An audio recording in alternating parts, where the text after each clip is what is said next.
Welcome back to the second part of the technical job. Here comes another important rule, the ABC analysis. Here we are dividing our task into A task, B task and the C task. The A task can usually only be done by yourself. They are not delegable and they're very important, and their execution provides the highest value to your work. B tasks, they are on average important tasks but are partially delegable. While C tasks, they are the least valuable toward performing a function, but they take up the most of your time. These includes your routine, paperwork, reading, telephoning, etc. Now, how to use this analysis? A good distribution of work according to the ABC analysis would be following.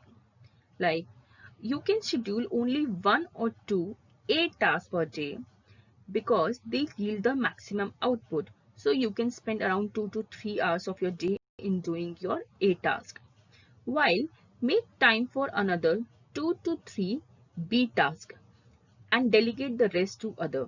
So you are spending 2 to 3 hours of your work in the most important A task and next 1 to 2 hours to the on average important task, and reserve the rest for the C task, but not more than 45 to 50 minutes. So this way you will able to complete most of your daily task on time without spending extra hours, extra energy and extra attention. Next comes a very useful task which anyone can use, from a housewife to an entrepreneur, a student preparing for an entrance test to a professional. This is called the Parkinson's law. Work expands as to fill the time available for its completion. To put it in simple words, it means that if you give yourself a week to complete a 2-hour task, then the task will increase in complexity and become daunting so as to fill that week. It may not even fill the extra time with more work, but just stress and tension about having to get it done.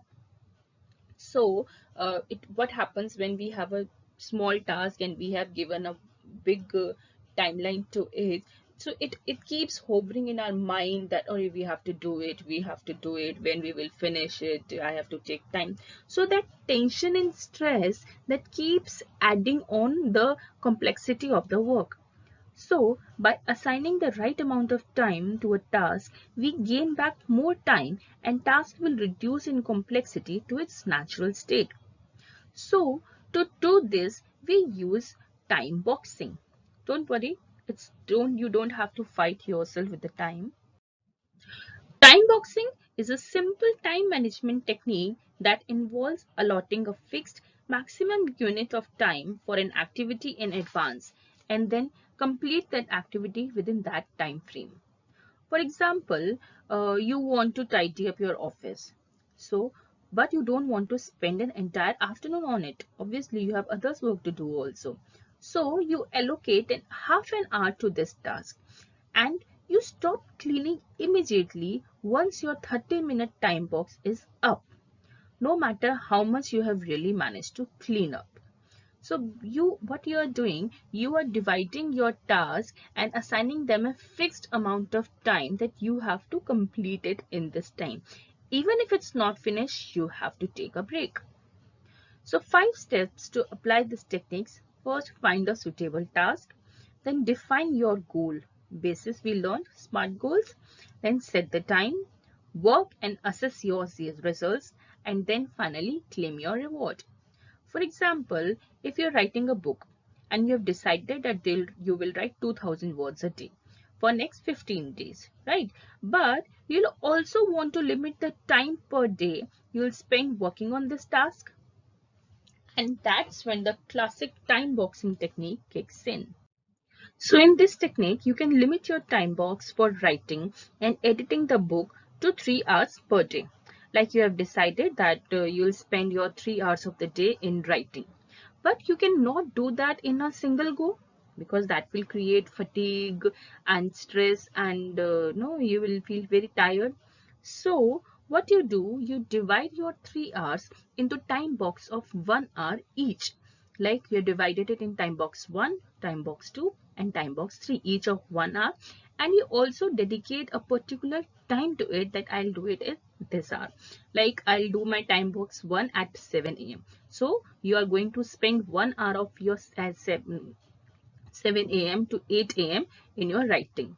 Then you decide that after lunch I will start writing for 1 hour, and later just before your sleep at 9 p.m. So, and mark this in your daily calendar and make sure you stick to it.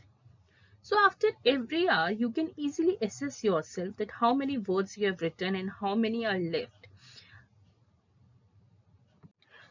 Using this technique, you can complete your daunting task in the most easiest way without having any stress or fatigue.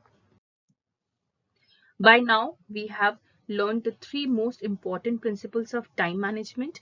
We have also learned how to divide work based on its importance and how much time should we give to any particular task. Always take break in between your tasks to increase your efficiency, right? And in the next video, I'll be giving you the focus improvement techniques to 3 times your focus. So have a good day before now. Bye.